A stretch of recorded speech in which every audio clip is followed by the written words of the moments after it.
On va attendre un peu.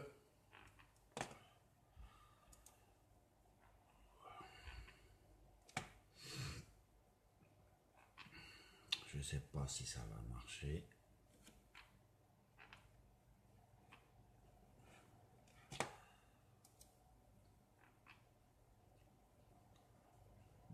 Bonsoir Sonia.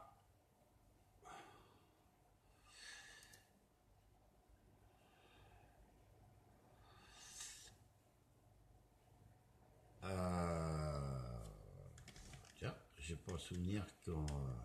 c'est pas grave. Alors, ce soir, j'ai marqué Éric Fiorile ment. Oui, Éric Fiorile vous ment. Pourquoi que je dis ça?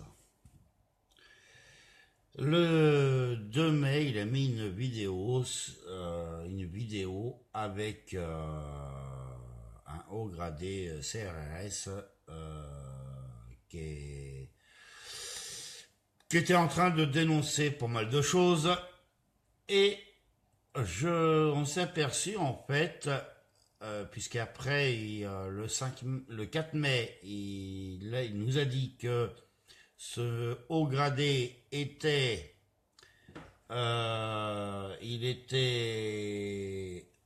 il avait été arrêté et mis en psychiatrie suite à cette vidéo. Je parle de Éric Fiorile, bien sûr. Kat, bonsoir. Et il vous ment. Il est en train de mentir au peuple. Alors, sur un point, je suis d'accord, on est tous d'accord, Macron nous ment. Ça, c'est inévitable. Mais comment un mec qui peut reprocher à Macron de mentir, or que lui-même il ment? Et je vais vous faire découvrir pourquoi que je dis ça.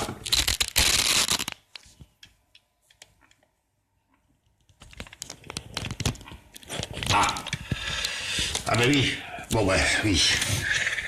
Alors, je suis désolé, je vais devoir... J'ai pas fait attention, je vais pas la recommencer, hein. Alors là, vous allez voir Éric Fiorile. Dans un premier temps...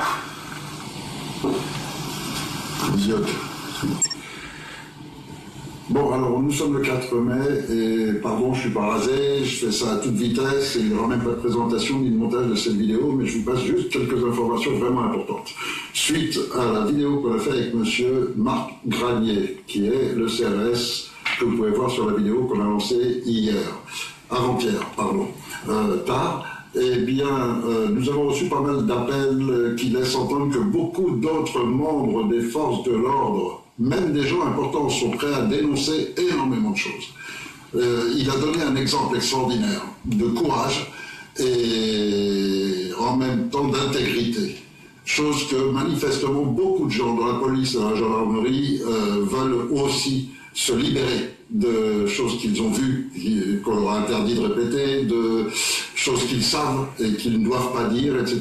Et donc, il est en train de faire une émulation énorme qui va toucher certainement beaucoup de gens, et ça va être vraiment ce qu'on appelle l'apocalypse, le vrai terme qui signifie lever le voile, qui signifie la vérité apparaît, éclate. Et là, on est vraiment dans ce schéma en ce moment. Et hier soir, Marc Granier a été arrêté par la police et est actuellement en garde à vue. Alors le processus habituel dans ce genre de choses, c'est qu'ils arrêtent la personne, ensuite ils la droguent pour essayer de la faire passer pour fou, ils l'internent toujours avec la complicité d'un franc-maçon qui sera le psychiatre expert soi-disant, et ensuite ils vont le droguer pour réellement le rendre fou. Et ça, c'est un schéma tout à fait classique. C'est déjà arrivé malheureusement à plein de gens. Il y a plein de CRS qui, comme Laurent Cuenca par exemple, avec qui j'ai... Donc, vous avez entendu, il aurait été arrêté suite à la vidéo qu'ils ont fait tous les deux, hein. Je vous le montre. Voilà, la fameuse vidéo. Français. Je m'appelle Marc Granier. Je suis né comme Jean Moulin à Béziers, le 28 octobre 1953. Et ce que j'ai à vous dire est très grave. En effet, je me suis aperçu que nous vivons dans une dictature depuis longtemps. Là, j'attire votre attention. Monsieur Fiorile, m'a expliqué il y a 3-4 ans. Je mets sur pause. J'attire votre attention quand même là-dessus. Qui a chez lui un plan d'évacuation en cas d'incendie? Qui a ça chez lui? Seules les entreprises, seuls les hôpitaux ont le devoir d'afficher ça dans l'enceinte de leurs locaux. Comment se fait-il que Éric Fiorilles nous dit qu'il a été arrêté, or que visiblement ils sont pas chez ce monsieur-là, vu qu'il y a le panneau d'évacuation? Il y a autre chose aussi. Pourquoi, là, ça représente des porte-photos, enfin, comme vous voulez, hein. Pourquoi que c'est retourné? Là aussi, c'est retourné de façon qu'on ne voie pas. Pourquoi? À moins que ce soit des livres, peut-être, mais néanmoins, la table, là, ça ressemble effectivement à un hôpital. Je suis désolé. Là, il y a une affiche, alors je sais pas, on n'arrive pas à bien lire, hein, j'ai beau me rapprocher, mais ça reste flou. Enfin, voilà. Et regardez bien les fauteuils, c'est des fauteuils de bureau, d'accord? Dans les hôpitaux psychiatrie, on en trouve des fauteuils comme ça. Je suis désolé. D'accord? Et il y a un bruit de fond que je vous invite à écouter. J'en ai conclu que, évidemment, ça n'a été que de la confirmation de ce que je pressentais, de ce que je ne voulais pas croire.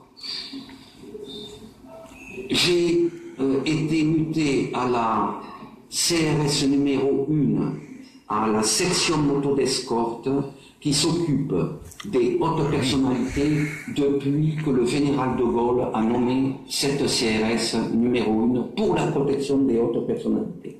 J'y suis arrivé... Et les poignets aussi. Pour représenter la CRS 1 en compétition. Je l'ai dignement représenté pendant 35 ans. J'ai eu des tas d'articles et de photos, et j'ai toujours mis en avant ma fierté d'être CRS. Et le 11 avril 2006, alors que nous étions en entraînement de tir à moto au fort de Montlignon, j'ai gravement été blessé par balle. La balle est rentrée dans mon dos et est ressortie au nombril. Elle est passée sous le gilet pare-balles. Alors, je m'arrête. Soyez attentifs au bruit de couvert qu'on entend derrière. Et j'ai ramené la moto, il me restait une 50aine de mètres à faire. On m'a descendu de la moto, on m'a déshabillé, la balle était posée sur le nombril. À ce moment-là, le fonctionnaire qui m'avait tiré dans le dos en me portant, je lui ai demandé de venir, je lui ai donné la main et je lui ai dit « Régis, ça n'est pas grave, hein, je préfère être à ma place qu'à la tienne. » Et pendant 2 ans, j'étais persuadé que c'était un accident. Et puis, le comportement de Régis m'a paru bizarre. Non seulement il ne m'a plus jamais reparlé de cet accident, mais je me suis aperçu, sans qu'il me le dise, qu'il ne pouvait pas me saquer. Et là, j'ai mené mon enquête. Et vite fait, je me suis aperçu que cela avait été commandité. N'hésitez pas à parler aussi de ce que vous aviez découvert. Donc, ce que je veux dire, et vous en avez la preuve quand même, les poignets, ça ressemble à des poignets d'hôpitaux. Là, il y a un plan d'évacuation avec la chaise qui est là, qui, pour le coup, on retrouve souvent ces chaises-là dans une institution quelconque, d'accord? Donc, qui laisse à tenter de dire, et je l'affirme, que cette vidéo a été filmée déjà à l'hôpital psychiatrique que ce monsieur est, pour diverses raisons. D'accord? Donc, quand Éric Fiorile ose dire que c'est suite à cette vidéo qu'on l'a mis en psychiatrie, c'est faux. Bien entendu, là, les preuves, ils sont accablantes. Je suis désolé, on ne peut pas prétendre le contraire. La vidéo a été tournée à l'hôpital. Donc, le monsieur, il était déjà en psychiatrie quand ils ont fait cette vidéo-là.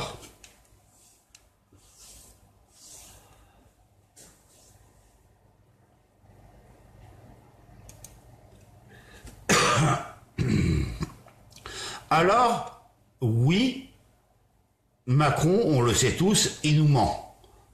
Oui, mais Éric Fiorile, vous qui le suivez, vous voyez bien qu'il vous ment aussi. Quand il dit que ce monsieur, il a été arrêté suite à la vidéo et qu'on l'a mis en psychiatrie, que suite à cette vidéo, on l'a mis en psychiatrie, or que la vidéo qui a été mise le 2 mai a été tournée à l'hôpital. Donc vous voyez bien quand même qu'il est en train de vous mener en bateau. Donc il va vous anéantir. C'est un guignol ce type-là. Arrêtez, vous allez droit au massacre. Si vous continuez avec lui, vous allez droit au massacre. Voilà. Voilà ce que je tenais à dire ce soir. Ceux qui me connaissent savent que j'adore mon peuple et on ne fait pas n'importe quoi avec les gens du peuple. Vive la France, vive la République, vive les citoyens. Bisous à tous et prenez soin de vous.